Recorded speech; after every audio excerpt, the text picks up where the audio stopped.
Kristjani, ki napredujejo v veri, in kristjani, ki se obnašajo kot sovražniki Kristusovega križa.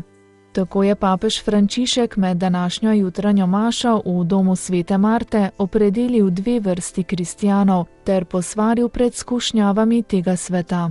Pri homiliji je izhajal iz pisma svetega Pavla namenjenega Filipljanom ter dejal, da tako kot v času apostola narodov, tudi danes obstajata dve skupini kristjanov.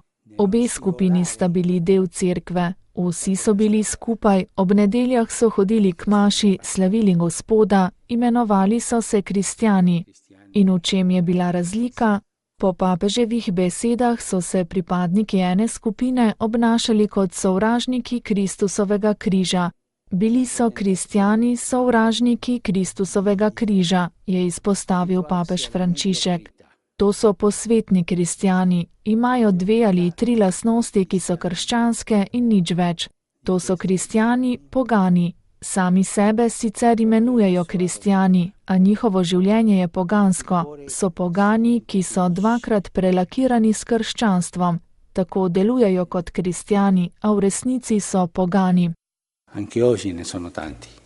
Anche noi dobbiamo stare attenti di non scivolare.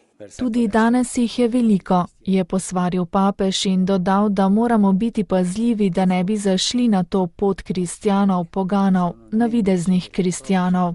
Skušnjava, da bi se navadili na povprečnost, na posvetnost teh kristjanov, pomeni pogubljenje, kajti srce se ohladi, postane mlačno. Gospod pa mlačnim pove trdo besedo: ker ste mlačni, vas bom izpljunil iz svojih ust. To so sovražniki Kristusovega križa. Nadenejo si ime, a ne sledijo zahtevam krščanskega življenja. Pavel govori tudi o domovini kristjanov, je papež nadaljeval homilijo.